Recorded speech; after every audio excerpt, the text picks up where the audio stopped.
반갑습니다. 점심은 맛있게 드셨나요? 오늘 국수가 너무 맛있었던 것 같습니다. 사역자들은 어제 먹으면서 약간 그런 얘기를 했어요. 맨날 국수만 나와도 괜찮겠다라고 할 정도로 너무 맛있게 먹었습니다. 오늘도 저희는 이제 성경을 알아가려고 합니다. 제가 소유리 문답을 설교하고 있다 보니까 이런 생각을 좀 하시지 않을까 싶은 생각이 들어요. 소유리 문답이라고 하면 너무 딱딱하고 어떤 교리를 배운다라는 생각을 하실 것 같은데, 여러분은 좀 어떤 생각이 드시나요? 제가 여태까지 성경에 없는 이야기를 하고 있다라고 느껴지시나요? 그렇군요. 성경에 없는 이야기를 제가 지어내서 하고 있었군요. 예. 저는 스스로는 단 한 번도 성경에 없는 이야기를 한 적은 없다라고 보고 있습니다. 철저히 성경이 무엇을 얘기하는지를 정리해 놓은 그 문장들을 따라서 우리 선배들이 왜 이것을 정리했는지 한 걸음 한 걸음 따라가고 있는 것이죠. 1700년대에 그 영국에 살았던 성공회, 장로교, 그 다음에 침례교, 다양한 목사님들이 함께 모여서 거의 한 6년 이상의 시간을 고민하며 성경이 무엇을 말하는지 정리해서 만들어낸 문서가 바로 이 웨스트민스터 신앙고백서, 그 다음에 소유리 문답, 대유리 문답이었습니다. 그렇다면 과연 그들은 그들의 생각대로 정리한 걸까요? 거기에 모였던 목사님들 한 200여 명이다라고 하는데 200명이 넘는 목사님들이 자기 생각을 막 주장하면서 했으면 막 싸웠겠죠. 결국 합의가 안 됐을 겁니다. 왜냐하면 다른 교단만 해도 4개 이상의 교단이 모였었기 때문에 합의된 결론을 도출하지 못했을 거예요. 그런데 그들이 합의된 결론을 도출할 수 있었던 이유는 무엇이냐? 물론 종교개혁자들이 미리 그것을 정리해 준 것도 있었지만, 기독교는 2000년의 역사 가운데 정보를 남겨놨습니다.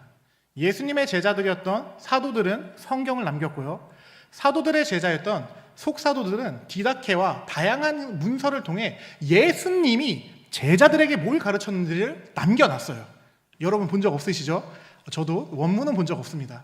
근데 그 디다케와 그 속사도들의 가르침을 그대로 이어받았던 교부들이 300년대까지 치열하게 논쟁을 하며 과연 예수님이 무엇을 가르쳤을지를 정립을 다 해두었습니다. 그리고 그것을 잘 지켜오다 로마 카톨릭이, 지금의 천주교로 말하는 게 아니에요, 로마 카톨릭이 잘못된 길에 들어서며 원래의 예수님의 가르침에서 벗어나게 됩니다. 잘 아셔야 돼요. 종교개혁은 카톨릭, 원래 기독교에서 벗어나온 게 아니라 잘못 가고 있던 길을 다시 돌이켜서 예수님이 뭘 가르쳤는지 우리 다시 돌아가자라고 한 게 종교개혁입니다. 그래서 외쳤던 게 오직 성경, 성경이 뭐라고 말하는지 우리 좀 보자. 왜 계속 성경이 아니라 알아들을 수 없는 라틴어로 하는 말만 알아듣고, 왜 우리는 아무도 감동받을 수 없는 그 교전이라는 거에만 따라서 왜 예배가 집례돼야 되냐? 그게 아니다. 성경이 무엇을 가르치는지 보자 라고 하며 16세기에 1517년부터 시작하여 마틴 루터와 존 칼빈과 찌빙글리, 그 다음에 이름이 갑자기 기억 안 나시네요. 또 있는데, 이런 다수의 종교개혁자들이 예수님이 뭘 가르쳤는지 우리 다시 돌아가자라고 하며 돌이키는 운동이 종교개혁입니다.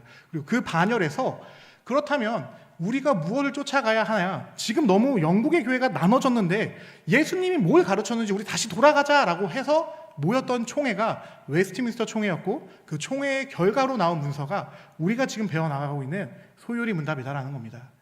제가 말씀드리고 싶은 건 사실 하나입니다. 소유리 문답이 만약 성경을 벗어났다고 한다면 우리는 지금 당장 소유리 문답, 웨스트민스터 신앙고백서 할 거 없이 다 불태워야 합니다. 다 필요 없는 문서입니다. 우리는 이걸 따라가려고 하는 이유는 뭐냐? 오늘 아침 담임 목사님께서 말씀해 주신 것처럼 건강한 교회를 세우기 위해선 기준이 필요합니다. 그 기준, 그러니까 우리가 잘못 갔을 때 우리를 돌이켜서 보여줄 수 있을 만한 것이 필요한데, 성경 66권은 너무나도 분파적이라는 거예요. 그래서 성경에 있는 핵심적인 요소들을 쏙쏙쏙쏙 뽑아서 시스테마틱, 정교하게 정리를 해놓자라고 하면서 시작한 게 교의학인 겁니다. 즉 우리가 하는 건 성경 외의 것을 하는 게 아니라 성경이 담고 있는 진리를 체계적으로 배워나가고 있는 걸음이다라는 거예요. 그래서 우리가 제일 처음에 무엇을 배웠냐? 인간의 목적이 무엇인지를 배웠고, 성경이 가르치는 인간의 목적은 하나님을 영화롭게 하고 그를 영원토록 즐거워하는 것입니다를 전제로, 그렇다면 그걸 어디서 배울 수 있습니까? 오직 성경을 통해서만 배울 수 있습니다. 2, 3문 그 다음부터. 그럼 성경은 무엇을 가르칩니까? 하나님이 누구인지를 가르칩니다 라고 해서 저희가 신론을 배운 거고, 지금 오늘까지, 이제 오늘로 인간론이 끝나는데요. 우리 시작할 때 부르는 찬양 까먹었는데, 만왕의 왕 내 주께서, 왜 그게 아닌데 뭐였죠? 먹보다도 검은 찬양이 뭐였죠? 있어요. 저희 맨날 시작할 때마다 부르는 찬양이 있는데, 그 찬양이 사실 이제 이 인간론을 잘 담고 있어서 우리가 이게 몇 달간 같이 불러왔는데, 이제 오늘 이제 그 찬양도 이제 끝난다라는 겁니다. 이제 인간론이 끝나고 다음 주부터는 기독론, 예수님이 누구인지, 성경 전체, 창세기부터 요한계시록까지 예수님을 어떻게 그리고 있는지를 이제 배워나간다라는 것이죠. 그래서 이제 오늘 우리 이제 인간론을 이제 끝내게 될 텐데, 한번 앞에서 배웠었던 인간론을 간단하게 정리하고 오늘 설교로 들어가고자 합니다. 성경이 말하는 인간이란 존재는 처음부터 타락한 존재는 아니었습니다. 첫 창조 때 인간은 하나님의 형상으로 의지의 자유와 원시의 의를 가진 존재로, 한마디로 말해 완벽한 존재였었습니다. 거룩하고 의롭고 하나님을 기쁘시게 할 만한 선을 선택할 수 있는 존재가 첫 창조 당시의 인간이었죠.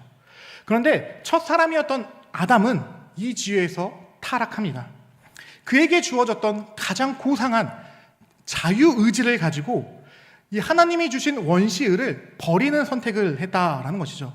쉽게 말해 하나님을 기준으로 사는 게 아니라 자기 자신이 선과 악을 선택할 기준이 되고자 했다라는 겁니다.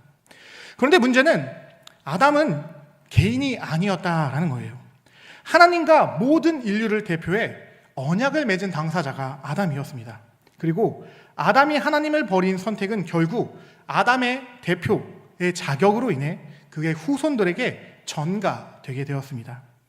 언약의 저주로 전가되었다라는 것이죠.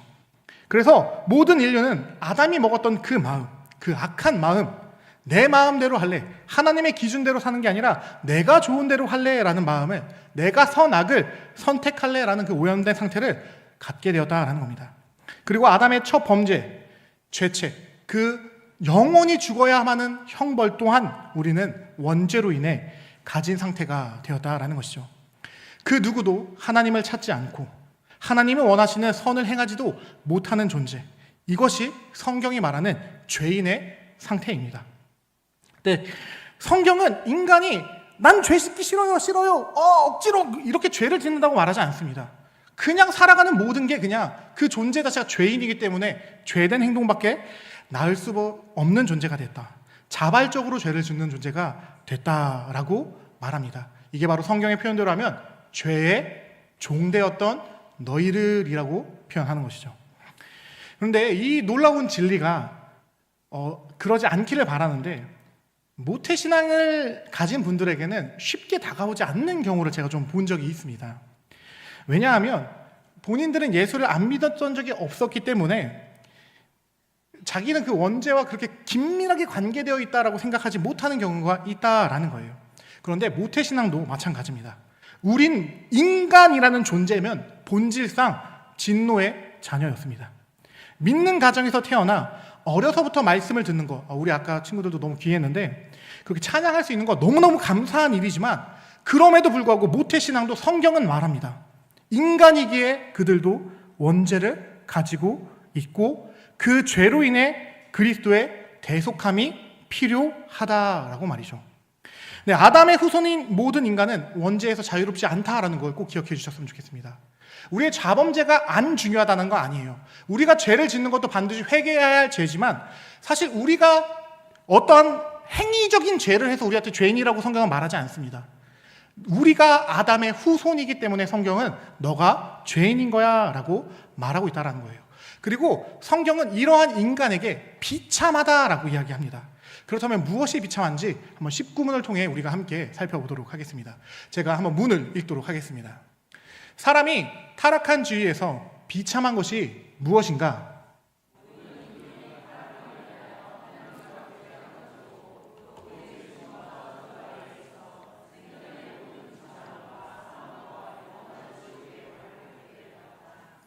네, 성경은 분명히 말합니다. 인간은 비참하다. 무엇이 비참하냐? 소율이 문답은 제일 먼저 이걸 말합니다. 하나님과의 교제가 끊어진 게 비참한 것이다. 그렇습니다. 인간의 가장 비참한 것은 아담의 범죄로 인해, 그 첫 죄로 인해 더 이상 우리는 하나님과 교제를 할 수 없는 존재가 되었다라는 것입니다. 이것이 왜 비참하냐? 제가 사실 12문을 다루며 선악을 알게 하는 나무에서 살짝 말씀드린 바 있습니다. 하나님과의 교제가 단절됐다는 건 그냥 하나님한테 안녕하세요 이 정도를 못한다라는 게 아니에요. 이미 떴는데 같이 한번 읽어볼게요. 띄워주세요. 읽을 거예요. 시작! 네, 하나님과의 교제가 단절됐다라는 건 영혼이 죽었다, 하나님과의 관계가 더 이상 회복될 수 없다라는 것을 말합니다. 우린 영적으로 죽은 사람들입니다. 원래 인간의 영혼이라는 것은 생명의 근원이 되신 여호와 하나님의 교제를 통해만 호흡할 수 있었습니다. 그런데 그 교제가 죄로 인해 단절된 겁니다. 그래서 더 이상 호흡을 못하니 인공호흡기가 떼어져 버리니 자가 호흡을 못하는 사람이 죽어가는 것처럼 하나님과의 교제의 단절로 인해 우리의 영혼은 질식해서 죽게 되었다라는 겁니다. 그래서 바울은 분명히 로마서 5장에 이렇게 말합니다. 허물과 죄로 죽었던 너희를. 바울의 이 말은 인간의 육체가 죽었다라는 뜻이 아닙니다. 우리의 영혼이 죄와 허물로 인해 죽어 있었다라는 거예요. 그래서 동일한 바울의 서신 에베소에 보낸 편지에 보면 4장 18절 하반부에 이런 말이 나옵니다. 하나님의 생명에서 떠나 있었다. 이게 성경이 말하는 인간의 존재상이다라는 거예요. 인간의 비참한 이유입니다. 인간이 비참한 건 병이 든다든지 늙는다든지 가난하다든지 그런 외적인 문제가 아니라 근원적으로 내 영혼이 하나님과의 교제의 단절로 인해 영혼의 죽음에 빠져 있다라는 겁니다. 그게 문제인 겁니다. 그리고 이 상태의 인간은 바울이 또 말하죠. 하나님을 찾지도 않고 선을 행하지도 않는다. 근데 더 끔찍한 건 무엇이냐? 이런 상태에 놓여있는 인간들, 자신 스스로가 끔찍하다고 느낄까요? 그렇지 않는다라는 겁니다. 비참한 가운데 있음에도 불구하고 자신들은 비참하지 않다라고 말하는 게 죄인의 본성이다라는 겁니다. 오히려 이렇게 말하죠. 합리적인 인간이라면 맹목적으로 신을 찾는 건 부당한 거고 멍청한 것이다 라고 말을 한다라는 겁니다. 그럼 이런 상태의 인간 그냥 놔둬도 괜찮은 걸까요? 하나님과의 교제 없이 그냥 살다가 가면 되는 걸까요? 이 영적인 죽음을 무시해도 되는 걸까요? 그렇다면 예수가 안 왔어도 될 겁니다. 당연히 아니다라는 것이죠. 죄인은 하나님 없이 살 수 없습니다. 하나님 없어서 살 수 있어서 떠난 게 아니다라는 거예요. 그래서 소요리 문답은 하나님과의 교제가 끊어진 자들을 향해 바로 다음에 이렇게 말합니다.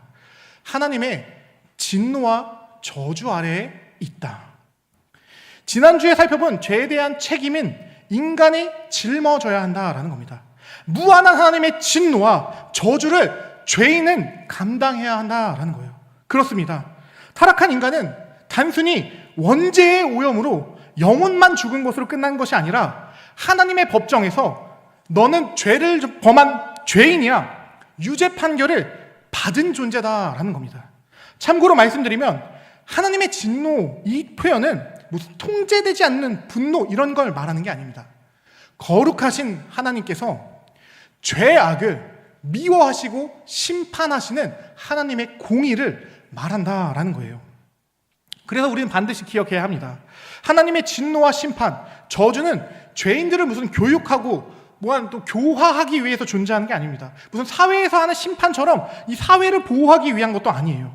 하나님의 진노와 심판, 저주는 하나님의 거룩하심과 공의의 속성을 드러내기 위함이다라는 것을 우리는 알아야 합니다.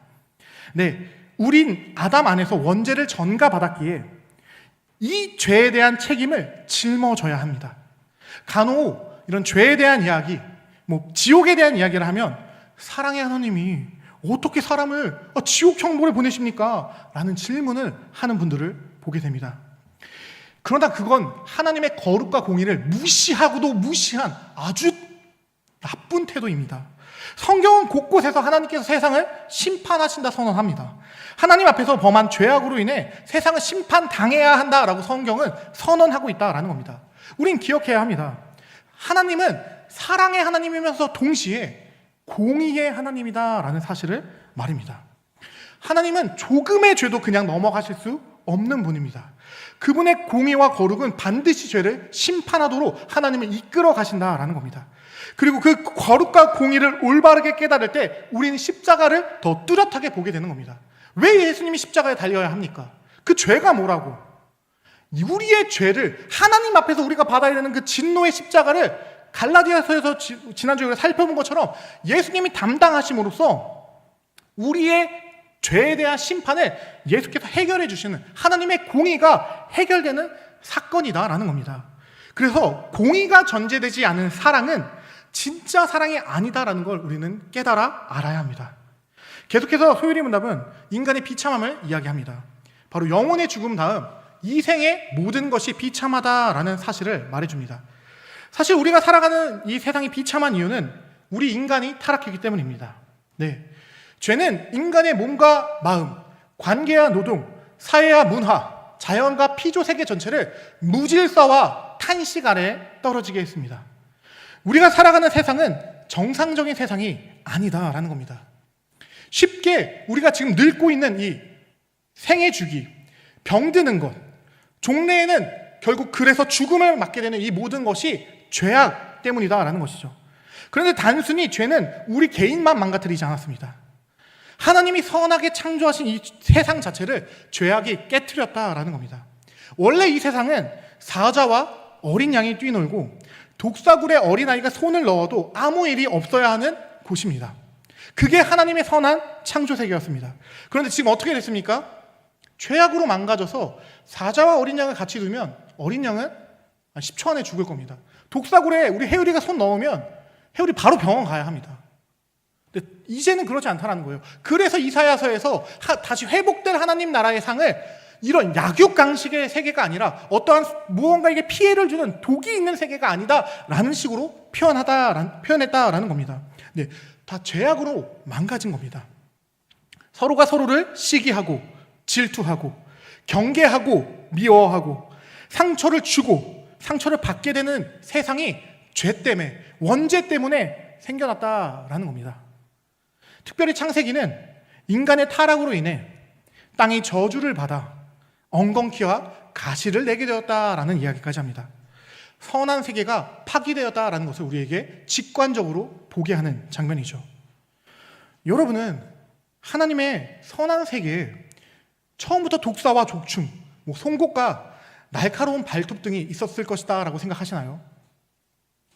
저는 개인적으로는 하나님의 선한 창조 세계에는 타자를 상처 입히는 그런 공격적인 무기가 없었을 것이다 라고 믿습니다. 그렇다면 과연 그런 담을 공격하는 이런 발톱과 송곳니, 이런 누군가를 죽음이라는 개념을 상정해야지만 몸에 지닐 수 있는 이런 독과 같은 무기들은 언제 만들어졌냐? 바로 타락 이후에 만들어졌다라는 겁니다. 네, 저는 유신진화는 반대합니다. 유신진화를 믿는 사람은 아닌데 저는 타락 이후엔 하나님께서 진화의 메커니즘을 충분히 사용하셨을 수 있다라고 생각합니다. 그럼 어떠한 메커니즘이냐? 바로 인간과 서로에게, 즉 자연 자체에게 적대적인 메커니즘이다라는 것이죠. 하나님의 선한 창조 세계엔 원래부터 없었던 그 동물들이 자기를 지키기 위해 발전시킨 그런 무기들이 타락으로 인해 점차 만들어졌다라는 것입니다. 동식물도 서로 적대하게 됐다라는 것이죠. 결국 자신을 지킨 무기를 갖는 쪽으로 진화했다라고 볼 수 있다라는 겁니다. 창조 때부터, 창조 시작부터 진화가 아니라 타락 이후에 그런 진화 개념이 들어올 수 있다라는 겁니다.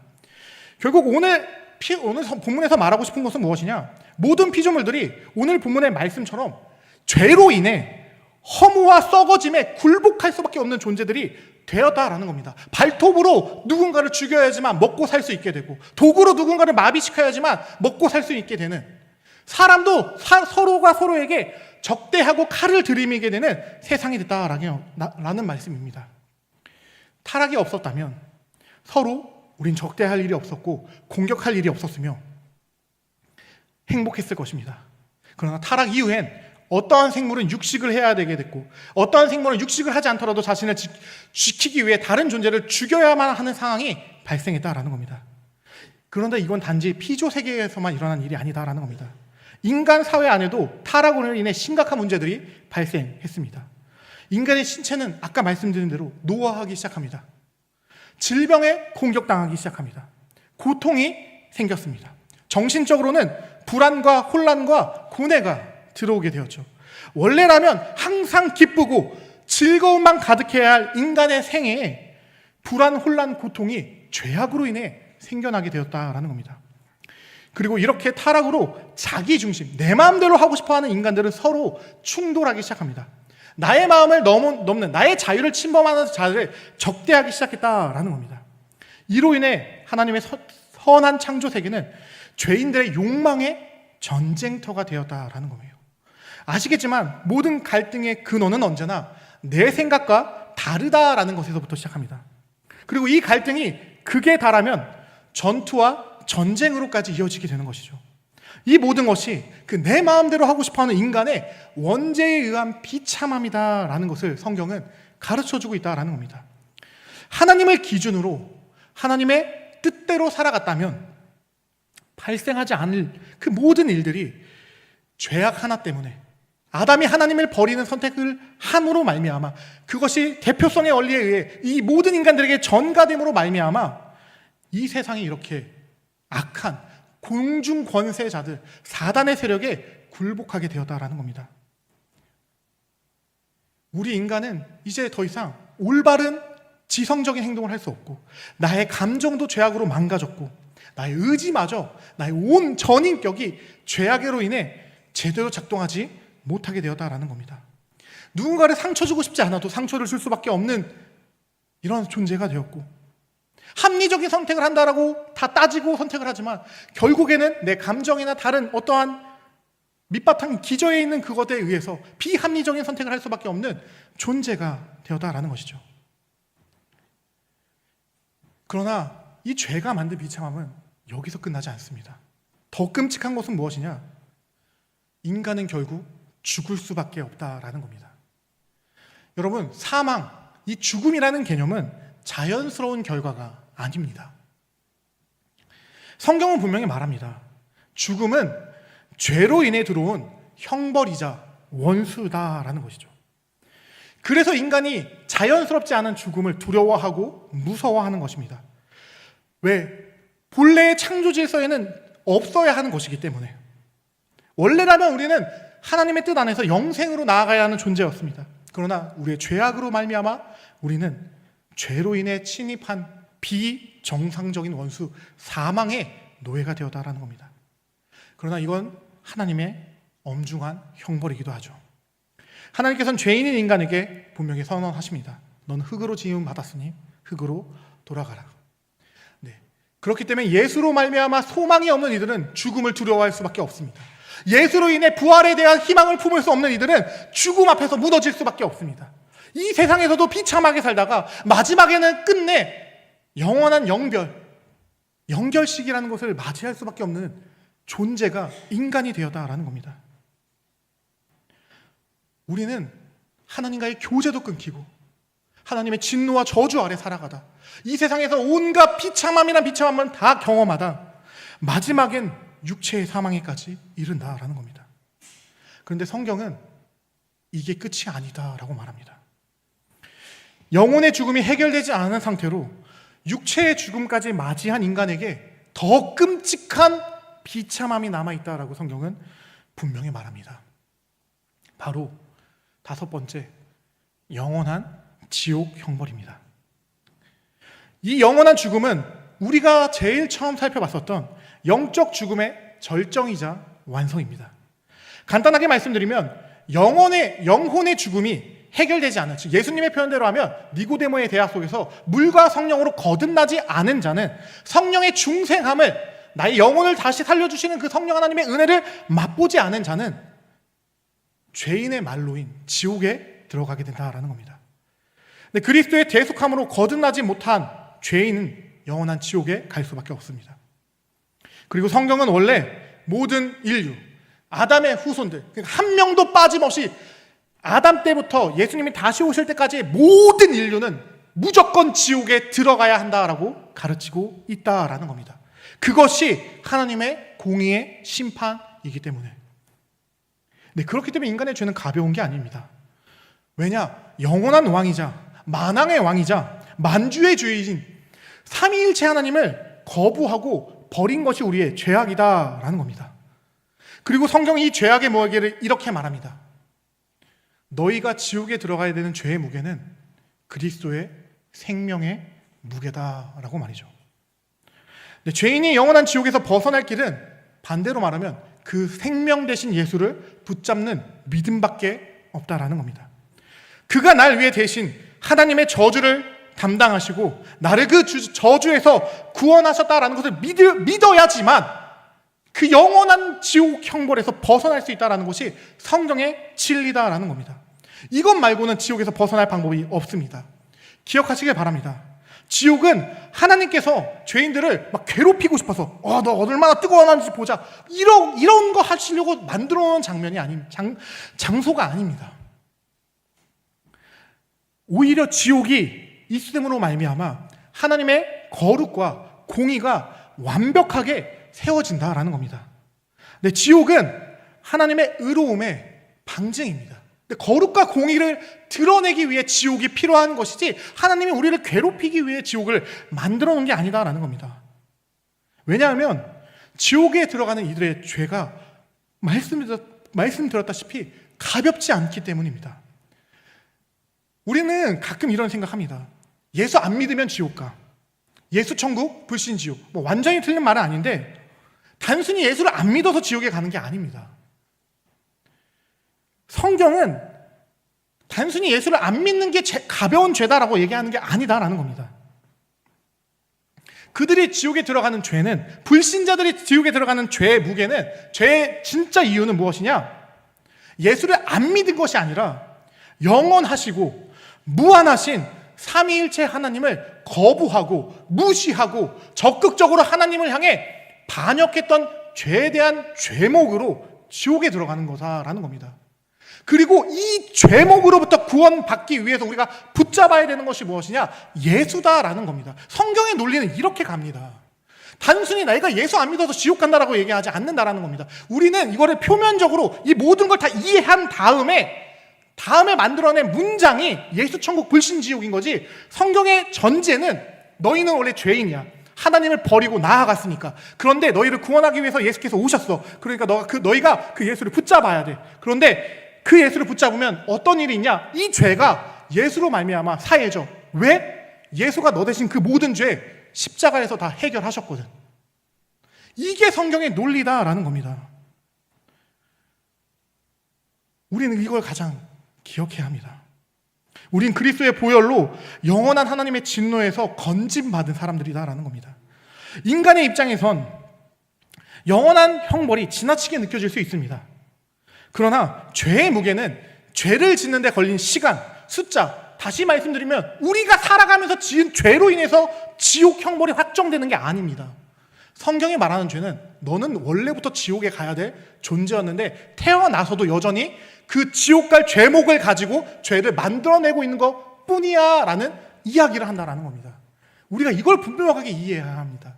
그리고 우리의 본질적인 우리의 실존과 본질 모든 것을 고치시기 위해 예수께서 와주신 겁니다. 그렇기 때문에 하나님의 죄에 대한 심판은 그분이 잔인하시기 때문에 하시는 것이 아니다라는 것을 기억하시길 바랍니다.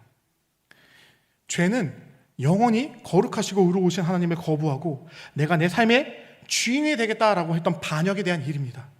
그것을 심판하는 것이 어떻게 잔인한 일입니까? 오히려 하나님께서 완전히 거룩하시고 의로우시기 때문에 죄를 심판하신다라는 것을 우리는 받아들여야 합니다. 만일 하나님께서 죄를 아무 일도 아닌 것처럼 넘어가신다면 그것은 하나님의 사랑이 아니라 오히려 공의의 반역, 불이다라는 겁니다. 지옥은 하나님의 의로운 판결이 행해지는 곳입니다. 그리고 가장 놀라운 사실은 제가 이 모든 이야기를 하고 있지만 사실 성경에서 지옥을 가장 많이 말씀하시고 이 모든 지옥에 대한 교리를 만드신 분은 누굴까요? 입으로 꺼내기 어려우신가요? 네, 바로 예수님입니다. 성경에 지옥에 대한 이야기 12번 나옵니다. 그 중에 지옥에 대한 얘기가 14번 나오는데 12번을 예수님이 사용하십니다. 그리고 그 중에 7번이 게헨나라는 표현이었을 거고 뭐 나머지 5개가 뭐였는지 기억이 안 나는데 뭐 그런 표현을 사용하시는데, 중요한 건 무엇이냐? 오늘 제가 말한 이 모든 개념을 예수님이 얘기하셨다라는 겁니다. 예수님은 영원한 생명 그리고 영원한 형벌을 구분하셨습니다. 꺼지지 않는 불과 마지막 심판을 반복하여 경고하십니다. 슬피 울며 이를 갈리라. 너희가 깨어 있어라. 예수님은 우리에게 끊임없이 경고하셨습니다. 예수님은 지옥을 말씀하신 건 우리를 겁주기 위한 게 아니라 실제로 다가오는 그 심판에서 예수님의 자신의 백성들을 구원하시기 위해 이야기하셨다라는 겁니다.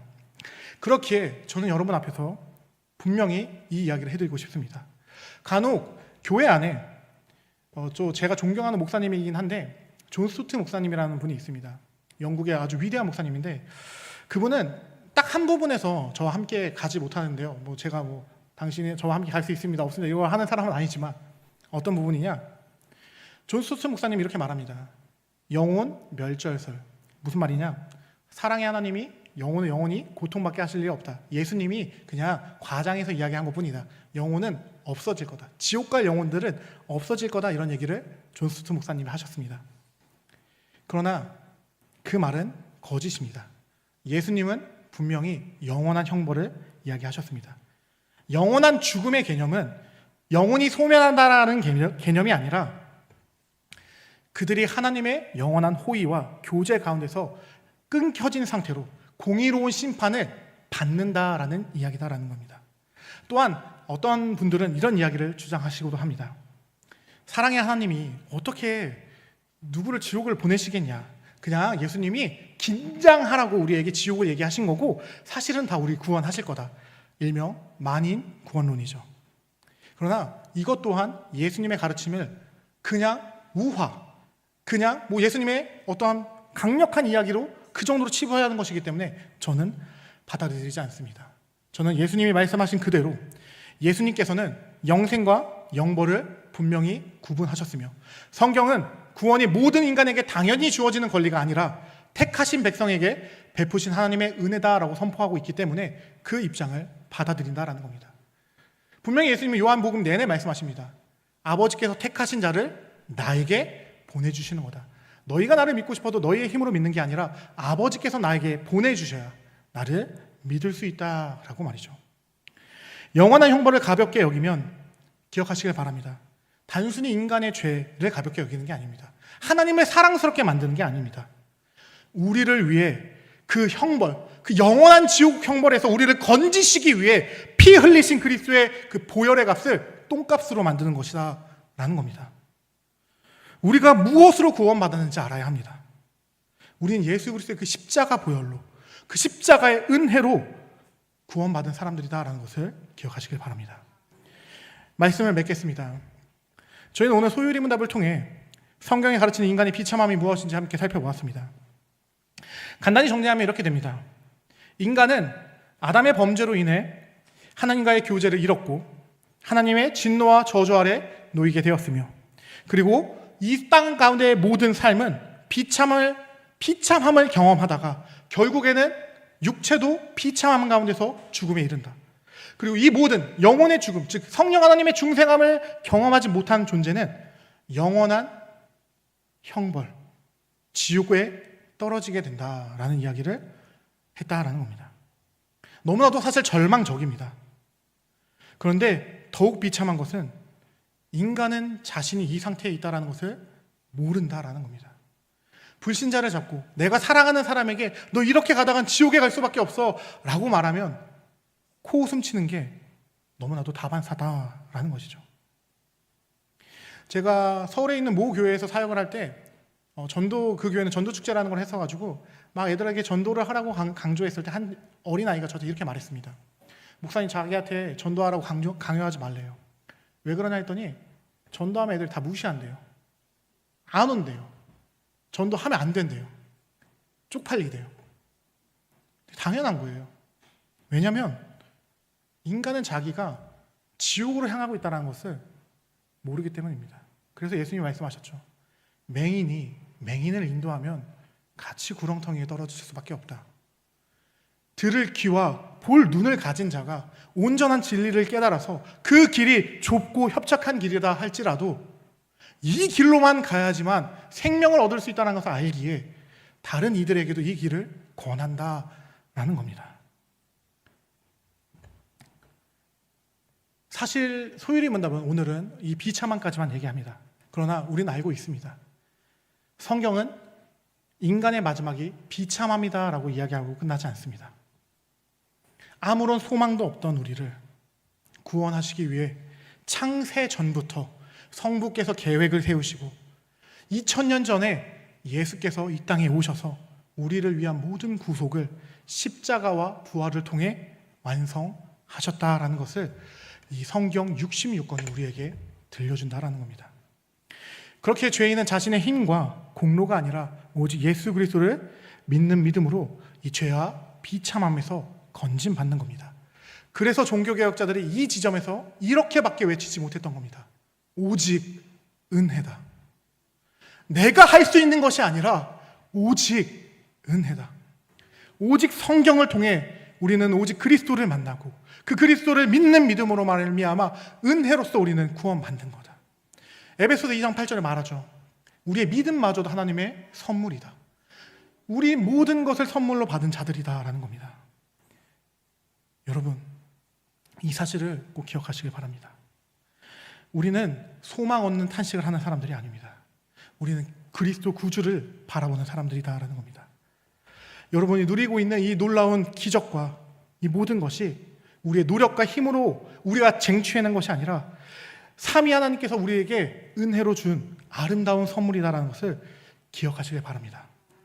복음을 듣게 하시고 그리스도를 보게 하시고 오늘 이 자리에서 하나님의 은혜를 고백하게 하셨다라는 겁니다. 그러므로 우리 이렇게 매일같이 말했으면 좋겠습니다. 오직 은혜다. 우리의 삶은 오직 은혜다.